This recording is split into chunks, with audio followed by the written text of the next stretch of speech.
Hi viewers, welcome to our channel. ప్రస్తుతం మనతో పాటు రైటర్ కనగాల జయకుమార్ గారు ఉన్నారు. వారితో ఒకసారి మాట్లాడదాం. సార్ నమస్కారం. సార్ నమస్తే. సార్ వైసీపీ మరి అధికారం కోల్పోయాక ఒక కొత్త సినిమా స్టార్ట్ చేసిందని మనం చెప్పుకోవాలి సార్. మనం చూస్తూ ఉన్నాం వైసీపీ నేతలు వివాహేతర సంబంధాలు లేదా అక్రమ సంబంధాలు అని చెప్పేసి ఒక కొత్త చాప్టర్ స్టార్ట్ అవ్వడం వింటూనే ఉన్నాం సార్. మొన్నటి వరకు విజయసాయి రెడ్డి గారు శాంతి గారు రిలేషన్షిప్ అని చెప్పి ఎంతో మీడియాలో హల్చల్ చేసింది.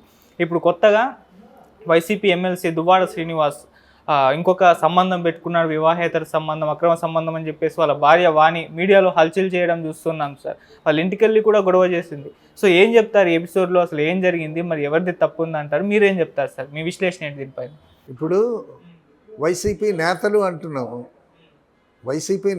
అంటున్నావు, నువ్వే పార్టీ? నేను ఏ పార్టీ కాదు సార్. ఏ పార్టీ కదా? వైసీపీ నేతలు అంటావేంటి? వైసీపీ నేతలు బయటపడ్డాయి కాబట్టి చెప్తున్నాను సార్. వాళ్ళని అట్లాంటి వాళ్ళు అన్ని చోట్ల ఉంటారు. దీనికోసం వైసీపీ నేతలను అందరినీ అనటానికి భావ్యం కాదు. కాబట్టి చెదురుమదురుగా ఇట్లాంటి సంఘటనలు జరుగుతాయి. కాబట్టి వైసీపీ నేతలు అనేటటువంటి మూకుమ్మడిగా మనం అలా చెప్పకూడదు. వాళ్ళలో కూడా మంచివాళ్ళు ఉన్నారు. మంచివాళ్ళు చెడ్డవాళ్ళు అన్ని వర్గాల్లో అన్ని సమాజాల్లో ఉంటారు. అయితే ఈ శ్రీకాకుళం జిల్లాలో టెక్కలి కాన్స్టిట్యున్సీలో దువ్వాడ శ్రీనివాస్, నేను నౌపాడ దగ్గర పనిచేసేటప్పుడు నౌపాడ రైల్వే స్టేషన్ నుంచి టెక్కలికి చిన్న ట్రైన్ ఉండేది. అది చాలా బాగుంటుంది ఆ ట్రైను. అది నౌపాడ నుంచి పర్లాకెమిడి మీద నుంచి గుణపూరు వెళ్ళేటటువంటి, ఒరిస్సా వెళ్ళేటటువంటి ట్రైను. అట్లాంటి ట్రైనే ఇటు టెక్కలికి, నౌపాడ నుంచి టెక్కలికి వస్తుంది. అప్పుడు టెక్కలికి ప్రయాణం చేసేవాళ్ళం మేము ఈవినింగ్ సరదాగా. ఆ టెక్కల్లో ఇచ్చాపురం రామచంద్రం అని ఒక మంచి కథా రచయిత ఉండేవాడు. అతన్ని కలవటానికి వెళ్ళేవాళ్ళు. ఆ విధంగా టెక్కల్లో నాకు మంచి ఫ్రెండ్స్ ఉన్నారు. సో ఆ టెక్కలి నియోజకవర్గానికి సంబంధించినటువంటి ఎమ్మెల్సీ దువ్వాడ శ్రీనివాసరావు వైఫ్ వాణి. సో వాళ్ళది పొలిటికల్ ఫ్యామిలీ అయితే మాధురి అనేటటువంటి ఆవిడ టెక్కల్లో ఒక డ్యాన్స్ స్కూల్ పెట్టింది. డ్యాన్స్ టీచరు, చాలా బాగుంటుంది ఆవిడ. ఇప్పుడు డాన్స్ నేర్చుకున్న తర్వాత దానికి తగ్గట్టే కూడా బాడీ సౌష్ఠవం కూడా ఉంటుంది. She is good looking also. ఆ విధంగా చాలామంది ఆడపిల్లలకి చాలామందికి డాన్స్ నేర్పి ఆవిడ మంచి స్కూల్, మంచి టీచర్ అనేటటువంటి పేరు సంపాదించుకుంది. తర్వాత ఆవిడకి ఫాలోవర్స్. ఇప్పుడు ఒక అమ్మాయి డాన్స్ నేర్చుకుందంటే వాళ్ళ తల్లి కూడా వస్తారు కదా. సో ఆడవాళ్ళ మధ్య ఆవిడకి మంచి ఫేమస్ అయింది. సో అప్పుడు ఈ వాణి అనేటటువంటి ఆవిడని ఇన్వైట్ చేసింది. మీకు మంచి పాపులారిటీ ఉంది, మీ వెనకతల చాలామంది స్త్రీ జనం ఉన్నారు, కాబట్టి మీరు కూడా మా పార్టీలోకి రండి అని వాణిని దువ్వాడ శ్రీనివాసరావు ఇద్దరు కలిసి ఇన్వైట్ చేశారు పొలిటికల్గా. ఎందుకంటే సమాజంలో పొలిటికల్ బాగా ఇన్ఫ్లుయెన్స్ ఉండేటటువంటి వాళ్ళు ఆ పార్టీలో చేరితే ఆ ఓట్లన్నీ పడతాయి కదా. సో ఆ విధంగా ఇన్వైట్ చేయడం జరిగిన తర్వాత జరిగినటువంటి పరిణామాలు ఏంటంటే, ఈ భార్య వాణికి, ఈ మాధురికి, ఈ డాన్స్ టీచర్ మాధురికి వీళ్ళిద్దరికీ పడట్లేదు. ఎందుకంటే వాళ్ళ ఆయనేమో ఈవిడితో ఉన్నాడు, వీళ్ళిద్దరు కలిసి తిరుగుతున్నారు. సో ఈవిడ గురించి పార్టీలోకి వచ్చిన తర్వాత మీటింగులో ఆవిడ గురించి చాలా పొగిడింది. చాలా అద్భుతమైనటువంటి డాన్సరు, అది ఇదని పొగిడిన తర్వాత భర్తకి ఈవిడ దగ్గర అయ్యేసరికి ఆవిడకి అనుమానం వచ్చింది. జనరల్గా అనుమానం వచ్చింది, ఆవిడకి అనుమానం వచ్చింది. తర్వాత మాధురి హస్బెండ్కి కూడా అనుమానం వచ్చింది. మాధురి హస్బెండ్ ఈవిడ్ని వదిలేసేటటువంటి పరిస్థితి అయిపోయింది.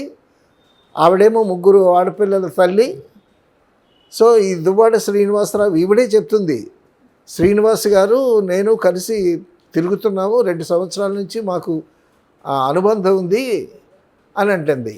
ఈ అనుబంధం ఏమిటి అని ప్రెస్ వాళ్ళు గుచ్చి అడిగితే ఏంటంటే, మీకు ఫ్రెండ్స్ ఉండరా?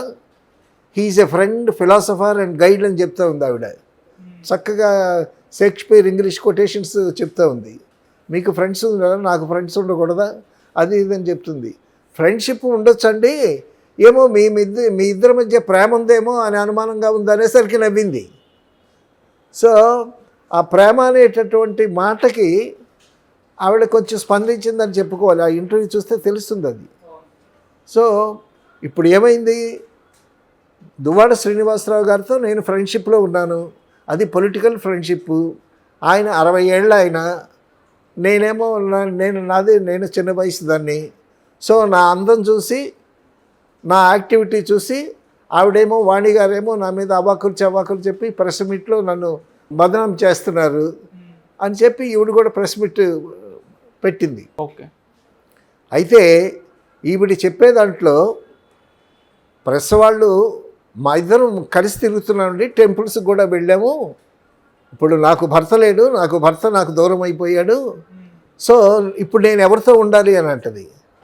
ఇప్పుడు భర్త దూరం అయిపోతే మరొక భర్తను కోరుకున్నట్టే కదా. సో ఇప్పుడు ఏంటంటే నాకు 3 ఆడపిల్లలు, నేను ఇప్పుడు ఒంటరి దాన్ని, అప్పుడు నాకు ఒక మగతోడు కావాలి కదా.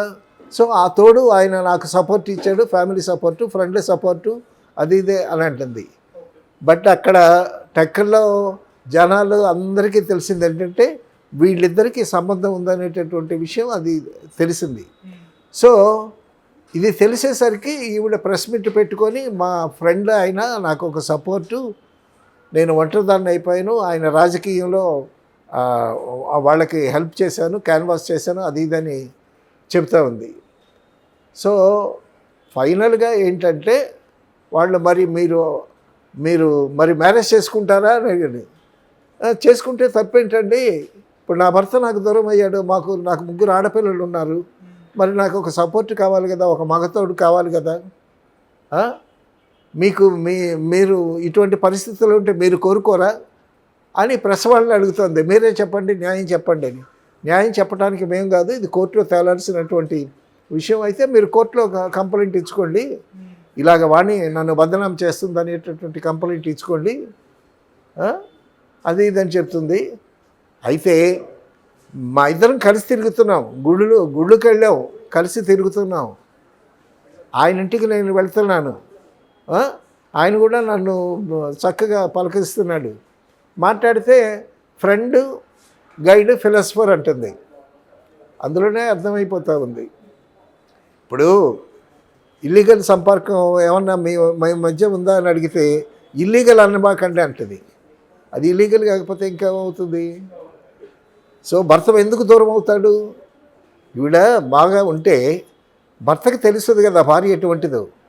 అట్టేటప్పుడు ఈవిడికి దూరంగా ఎందుకు వెళ్ళిపోతాడు? అక్కడ అనుమానం వచ్చింది, భర్తకి అనుమానం వచ్చింది, దూరంగా వెళ్ళిపోతున్నాడు. ఇక్కడ దువ్వాడ శ్రీనివాసరావు వైఫ్ వాడికి అనుమానం వచ్చింది. సో వాళ్ళిద్దరూ కలిసి తిరిగేటటువంటి పరిస్థితులు జనాలంతా చూస్తున్నారు. అయితే ఈవిడ చాలామంది ఆడవాళ్ళు ఉంటారు కదా, మీ మీద నింద ఎందుకు వచ్చిందనంటే, ఏమో వాళ్ళందరికన్నా నేను అందంగా ఉన్నానని నా మీద అపోహలు పెట్టింది ఆవిడ అని చెప్తా ఉంది ఆవిడ. అయితే జరిగిన విషయం కప్పిపుచ్చడానికి ఆవిడ ఏదో చెప్తుంది, చాలా తెలివైంది, డాన్స్ నేర్చుకున్నది, డాన్స్ స్కూల్ నడుపుతున్నది, ఎంతోమందికి పిల్లలకి డాన్స్ చెప్పింది, చాలా చక్కగా సమర్థించుకుంటుంది. సో మరి ఈ ఆటలో, ఈ గేమ్లో, ఈ ట్రయాంగిల్ గేమ్లో దువ్వాడ శ్రీనివాసరావు అతని వాగ్మూలం ఏమీ లేదు. సో ఇప్పుడు ఇది పెద్ద చర్చనీయాంశం అయింది. ఓకే, ఒక స్టేట్మెంట్ మాత్రం ఇచ్చారు సార్, అంటే దీని వెనుక టీడీపీ వాళ్ళు ఉన్నారు, టీడీపీ వాళ్ళు ఇంత రచ్చ చేసేలా చేస్తున్నారు, వాళ్ళు మమ్మల్ని చంపించేందుకు ప్రయత్నం చేస్తున్నట్టుగా అరవడం అయితే మీడియాలో వచ్చింది సార్. ఎవరన్నది? మన దువ్వాడ శ్రీనివాస్ సార్. దువ్వాడ శ్రీనివాస్ టీడీపీ ఇంత హైలైట్ చేస్తుంది దీన్ని, ఆమె వెనుకుంది, ఇంత ఫోకస్ చేస్తుంది, ఆ మీడియాలో వాళ్ళు ప్రచారం చేస్తున్నారు. ప్రతిదానికి పొలిటికల్ ఇంటర్ఫరెన్స్ అంటగడతారు. ఇప్పుడు ఏంటంటే 2 పార్టీలు వేడివేడిగా ఉన్నాయి, ఈ మధ్యనే ఎలక్షన్స్ అయ్యాయి కాబట్టి ఏదొచ్చినా సరే దానికి పార్టీకి అంటగడతారు. ఇప్పుడు దువ్వాడ శ్రీనివాస్ పత్తిత్ అని చెప్పలేము, మాధురి పత్తిత్ అని చెప్పలేము. అక్కడ ఏంటంటే వాణి మరి తన భర్త మరొకటితో వెళుతున్నాడంటే వాణి ఆ ఆర్గ్యుమెంటు రిలయబుల్గా ఉంది.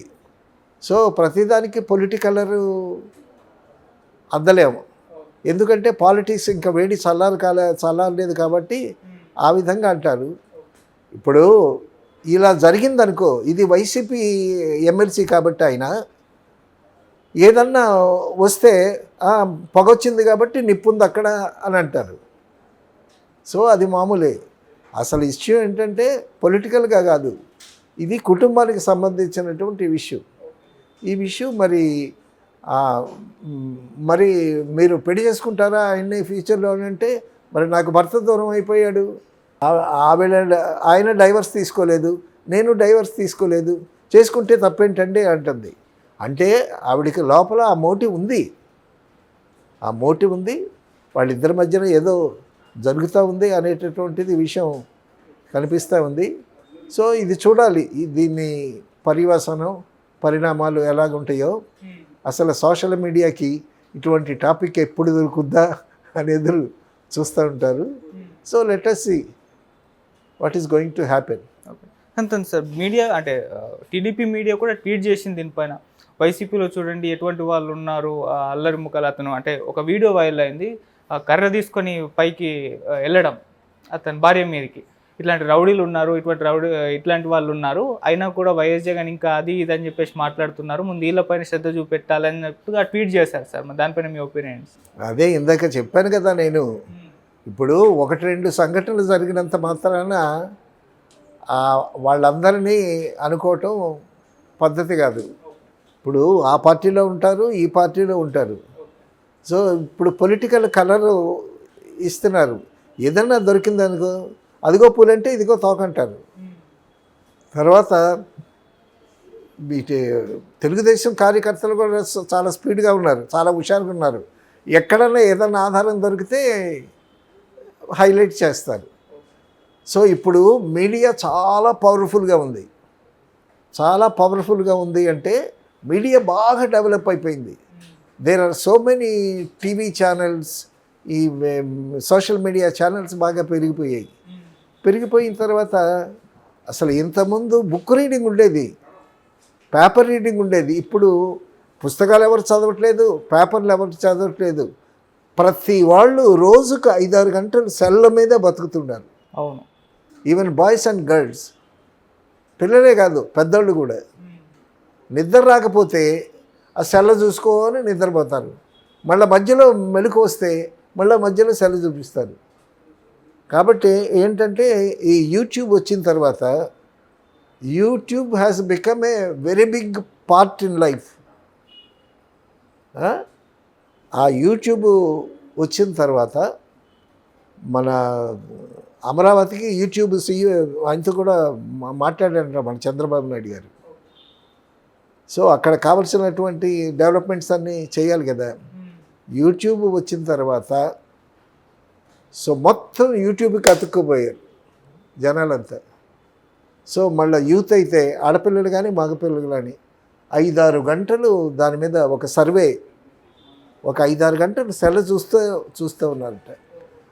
అరే నడుస్తూ కూడా సెల్ చూసుకుంటూ వెళ్తున్నారు ఇయర్ ఫోన్ పెట్టుకొని. కాబట్టి మీడియా బాగా పెరిగిపోయింది. సో ఇటువంటి టాపిక్స్ కోసం ఎదురు చూస్తుంటుంది. ఇటువంటిది ఏదన్నా జరిగితే దానికి రెడీగా పొలిటికల్ కలర్ ఇవ్వడానికి రెడీగా ఉన్నారు ఆ పార్టీ కానీ ఈ పార్టీ కానీ కార్యకర్తలు. అంటే ఇటువంటివి సార్ వాళ్ళ పొలిటికల్ కెరీర్ పైన ఎటువంటి ఇంపాక్ట్ చూపిస్తాయి? అంతకుముందు మనం చూసాం వైసీపీ అధికారంలో ఉన్నప్పుడు అంబాటి రాంబాబు గారు ఒక ఆడియో వైరల్ అయింది, 1-1.5 అని చెప్పేసి దాన్ని బాగా ట్రోల్ కూడా చేస్తారు. ఆ తర్వాత గోరెడ్ల మాధవ్ గారిది ఒక నగ్నంగా ఉన్న ఆ వీడియో కాల్ వైరల్ అయింది. మళ్ళీ ఇప్పుడు మన విజయసాయి రెడ్డి గారిది, ఇప్పుడు చూస్తే దువ్వాడ శ్రీనివాస్ గారిది. అంటే ఇటువంటివి ఇన్స్టెంట్లు వీళ్ళపైన బయటకు వచ్చినప్పుడు వాళ్ళ పొలిటికల్ కెరీర్ పైన ఎటువంటి ప్రభావం చూపిస్తుంది? పార్టీకి ఏమన్నా ఉంటుందంట సార్ నష్టం? ఏమేమి ఉండదయ్యా, ఏమీ ఉండదు. ఇప్పుడు దువ్వాడ శ్రీనివాసరావు వచ్చాడు, అప్పుడు విజయసాయి రెడ్డి వచ్చాడు. ఇప్పుడు దువ్వాడ శ్రీరెడ్డి వచ్చిన తర్వాత విజయసాయి రెడ్డిని మర్చిపోతారు. అవును. తర్వాత ఈ దువ్వాడ శ్రీనివాసరావుని మర్చిపోవటానికి కూడా ఇంకేదన్నా మరొకటి వస్తే ఇది మర్చిపోతారు. పొలిటీషియన్స్ ఆర్ లివింగ్ ఆన్ ప్రజల ఏంటంటే ఏమంటామంటే ప్రజల మరుపు మీద పొలిటీషియన్స్ బతుకుతున్నారు.